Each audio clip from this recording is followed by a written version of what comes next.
Cerita kita awali dari angka tahun yang tertulis dari nisan yang menandakan wafatnya Maulana Malik Ibrahim, yaitu 822 Hijriah atau 1419 Masehi.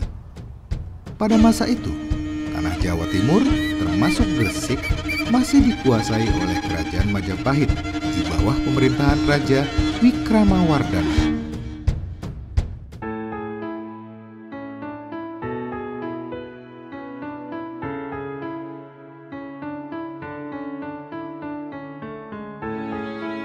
Halo sahabat Arkeovlog, jumpa lagi. Apa kabarnya? Semoga semua selalu dalam kondisi sehat dan bahagia. Amin ya robbal alamin. Ketemu lagi dengan saya yang mencoba berbagi pengalaman, pemikiran, keingintahuan, dan perasaan yang terdalam melalui video-video vlog perjalanan saya. Sebelum menonton video ini, jangan lupa kopinya diseruput dulu ya. Terima kasih. Setelah dalam episode kemarin saya mengajak sahabat semua ke situs Makam Leran, dalam episode kali ini saya ingin mengajak sahabat Arkeovlog untuk berkunjung ke situs makam Maulana Malik Ibrahim yang berada di Desa Gapura Sukolilo, Kabupaten Gresik, Jawa Timur.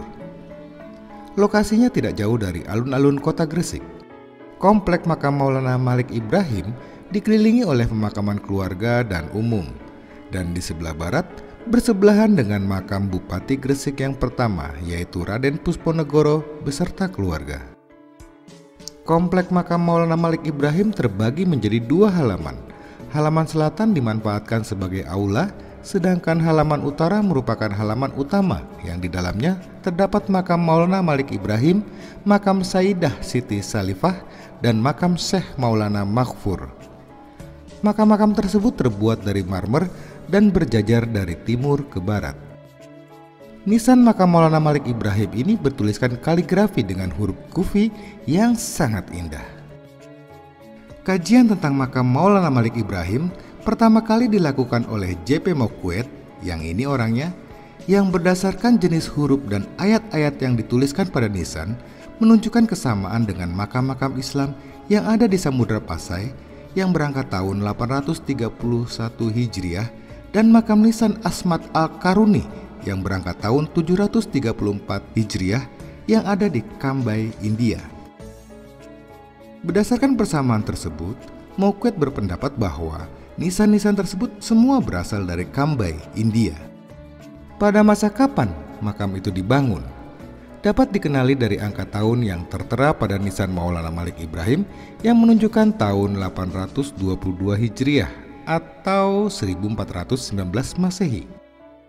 Tentang pertanggalan wafatnya Maulana Malik Ibrahim menimbulkan perbedaan pendapat. Bapak Uka Chandra Sasmita, yang ini orangnya, berpendapat bahwa bulan wafatnya adalah Robiul Awal, sedangkan Akang Mokwet membacanya Robiul Akhir bertepatan dengan hari Senin. Kayaknya dua tokoh ini dari dulu selalu berbeda pendapat ya. Di nisan ini dituliskan cuplikan dari ayat-ayat Al-Quran, yaitu surat Al-Baqarah ayat 255, surat Al-Imran ayat 185, surat Ar-Rahman ayat 26 dan 27, surat At-Taubah ayat 21 dan 22, dan pada baris terakhir merupakan tulisan keterangan siapa dan kapan tokoh yang meninggal di makam ini. Dalam episode kali ini saya coba bacakan terjemahan dari tulisan nisan tersebut. Siapa tahu berguna bagi sahabat Arkeovlog yang ingin berziarah ke sana. Bismillahirrahmanirrahim. Allah, tidak ada Tuhan selain Dia, yang maha hidup, yang terus-menerus mengurus makhluknya, tidak mengantuk dan tidak tidur. Miliknya apa yang ada di langit dan apa yang ada di bumi. Tidak ada yang dapat memberi syafaat di sisinya tanpa izinnya. Dia mengetahui apa yang di hadapan mereka dan apa yang di belakang mereka, dan mereka tidak mengetahui sesuatu apapun tentang ilmunya, melainkan apa yang Dia kehendaki. Kursinya meliputi langit dan bumi, dan Dia tidak merasa berat memelihara keduanya, dan Dia maha tinggi, maha besar. Setiap yang bernyawa akan merasakan mati, dan hanya pada hari kiamat sajalah diberikan dengan sempurna balasanmu. Barang siapa dijauhkan dari neraka dan dimasukkan ke dalam surga, sungguh dia memperoleh kemenangan. Kehidupan dunia hanyalah kesenangan yang memperdaya. Semua yang ada di bumi itu akan binasa, tetapi wajah Tuhanmu yang memiliki kebesaran dan kemuliaan tetap kekal. Tuhan menggembirakan mereka dengan memberikan rahmat, keridhaan, dan surga. Mereka memperoleh kesenangan yang kekal di dalamnya. Mereka kekal di dalamnya selama-lamanya. Sungguh di sisi Allah terdapat pahala yang besar. Ini adalah makam almarhum seorang yang diharapkan mendapatkan pengampunan Allah dan mengharapkan pada rahmat Tuhannya yang maha luhur. Guru para pangeran dan sebagai tongkat sekalian para sultan dan wazir. Siraman bagi kaum fakir dan miskin yang bahagia dan yang syahid. Petunjuk penguasa dan urusan agama. Malik Ibrahim yang terkenal dengan kebaikan. Semoga Allah melimpahkan rahmat dan keridhaan dan semoga Allah menempatkannya di surga. Beliau wafat pada hari Senin 12 Rabiul Awal tahun 822 Hijriah. Sampai di sini bagi sahabat Arkeovlog yang kurang senang dengan cerita sejarah yang bikin pusing, bisa menyelesaikan menonton video ini sampai sini saja. Tapi bagi sahabat Arkeovlog yang mau tahu kelanjutan cerita dan interpretasi yang agak bikin pusing kepala, bisa terus melanjutkan menonton video ini. Tapi sebelumnya, biar tidak tegang dan malah menjadi teringat kisah cerita sang mantan, jangan lupa kopinya diseruput dulu.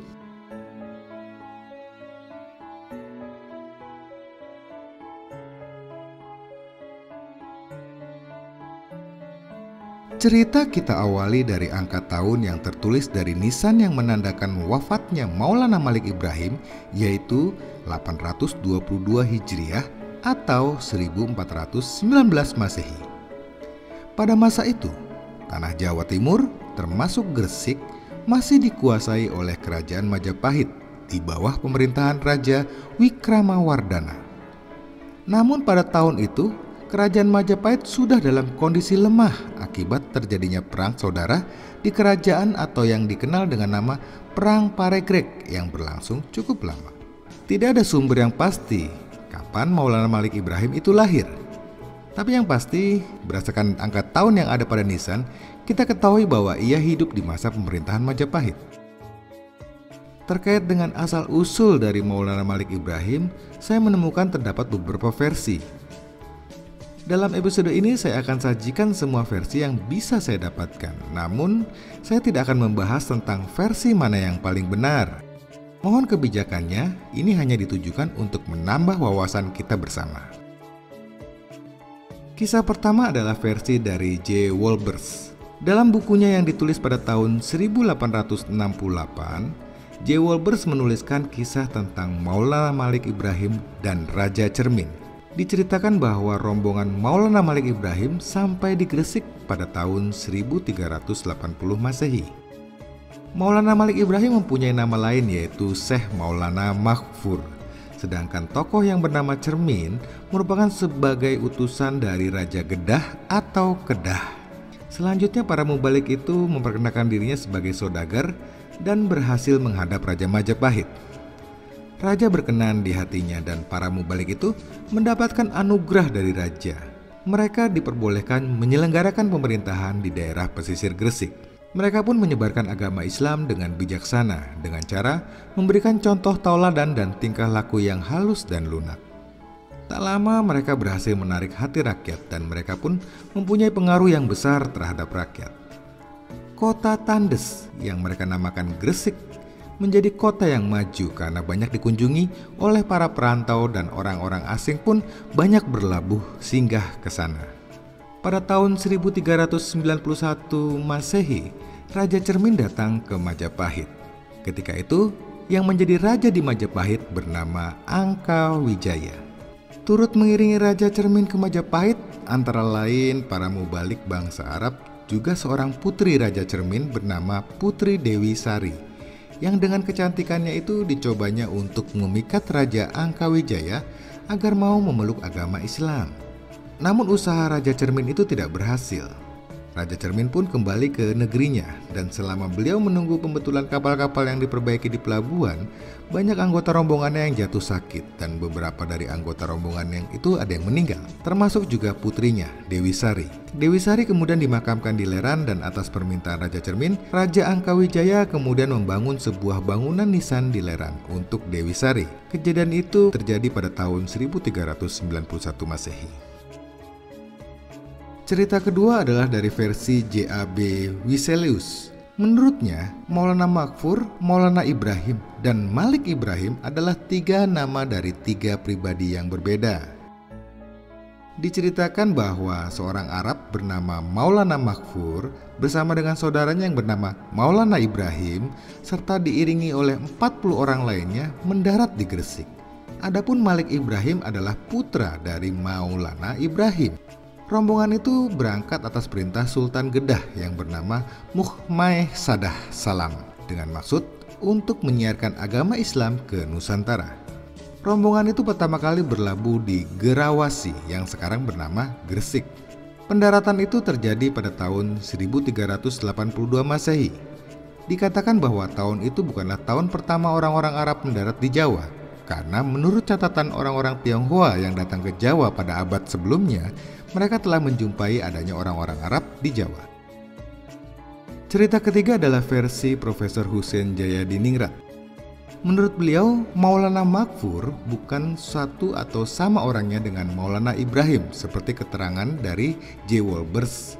Juga tidak sama dengan keterangan J.A.B. Wiselius yang mengatakan bahwa Maulana Makfur itu saudaranya Maulana Ibrahim. Tetapi menurut Profesor Husein, Maulana Makfur itu putranya Maulana Ibrahim.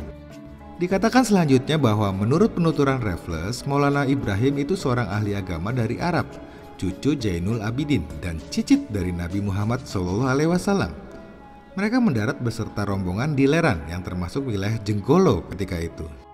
Kemudian datanglah kemenakannya Raja Cermin beserta seorang putrinya yang terkenal dengan nama Dewi Leran ke Gresik. Maksud baginda adalah datang ke Majapahit untuk mengajak Raja Majapahit agar memeluk agama Islam. Namun ajakan Raja Cermin kepada Raja Majapahit itu pun gagal. Cerita keempat adalah versi dari Bapak Agus Sunyoto. Dalam buku Wali Songo, rekonstruksi sejarah yang disingkirkan, beliau menuliskan bahwa yang datang ke Gresik adalah 2 bersaudara keturunan Arab, yaitu Maulana Makfur dan Maulana Malik Ibrahim, dengan tetuanya Said Yusuf Mahrabi beserta 40 orang pengiring. Maulana Makfur dan Maulana Malik Ibrahim masih bersaudara dengan Raja Kedah. Mereka berlayar ke Jawa untuk menyebarkan agama Islam sambil berdagang. Mereka berlabuh di Gerwasi atau Gresik pada tahun 1293 Saka atau 1371 Masehi. Rombongan menghadap Raja Majapahit Brawijaya menyampaikan kebenaran Islam. Sang raja menyambut baik kedatangan mereka, tetapi belum berkenan memeluk Islam. Lalu Maulana Malik Ibrahim diangkat oleh Raja Majapahit sebagai Syah Bandar atau pemimpin pelabuhan di Gresik dan diperbolehkan menyebarkan agama Islam kepada orang Jawa dengan catatan tidak ada pemaksaan. Sampai di sini itulah 4 versi cerita yang saya berhasil dapatkan tentang asal-usul Maulana Malik Ibrahim. Mungkin ada cerita versi lainnya yang sahabat Arkeolog ketahui, bisa dituliskan di kolom komentar. Selain tinggalan jejak makam, ada hal lain yang tidak kalah menarik, yaitu adanya tinggalan arkeologis lain yang terdapat di komplek makam Maulana Malik Ibrahim dan juga komplek makam Pusponegoro yang letaknya berdampingan. Yang pertama adalah pada Gapura Paduraksa di komplek makam Maulana Malik Ibrahim, kita mendapati adanya tulisan angka tahun yang terbaca 1340 Saka atau 1418 Masehi. Selain itu ada beberapa benda arkeologis lain yang terdapat di komplek makam Pusponegoro, yaitu adanya batu yoni, gentong batu, dan bak air yang memiliki angka tahun. Pada bak air batu terdapat tulisan angka tahun yang terbaca 1286 Saka atau 1364 Masehi. Pada gentong batu, terdapat tulisan angka tahun 1645 Saka atau 1723 Masehi. Adanya temuan-temuan arkeologis ini memunculkan dua kemungkinan di kalangan peneliti. Kemungkinan pertama adalah, apakah benda-benda tersebut ditemukan di sekitar Gresik dan kemudian diletakkan di komplek makam Pusponegoro? Atau kemungkinan kedua, memunculkan dugaan apakah di lokasi komplek makam tersebut dahulu terdapat bangunan suci yang berlatar belakang Siwa dari masa kerajaan Majapahit, yaitu pada masa pemerintahan Raja Hayam Wuruk.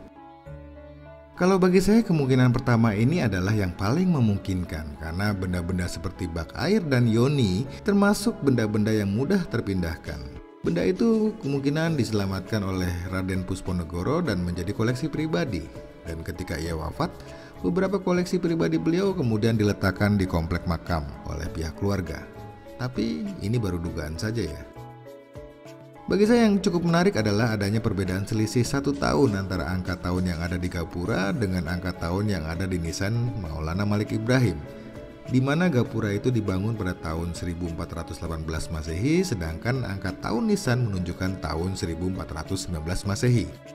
Adanya selisih 1 tahun ini dapat ditafsirkan bahwa kemungkinan ada pihak keluarga dari Maulana Malik Ibrahim yang lebih dahulu meninggal dan kemudian dibangunlah komplek makam ini. Dan setahun kemudian ternyata Maulana Malik Ibrahim pun wafat yang kemudian dimakamkan di tempat ini. Tapi ini baru dugaan saja. Iya, namanya dugaan ya boleh-boleh saja, tapi setiap dugaan yang muncul tetap masih diperlukan pembuktian melalui kajian atau penelitian yang ilmiah. Bagaimana menurut sahabat Arkeovlog? Silahkan tuliskan pendapatnya di kolom komentar. Oke, semoga bermanfaat. Wassalamualaikum warahmatullahi wabarakatuh. Salam budaya, salam kebajikan, rahayu.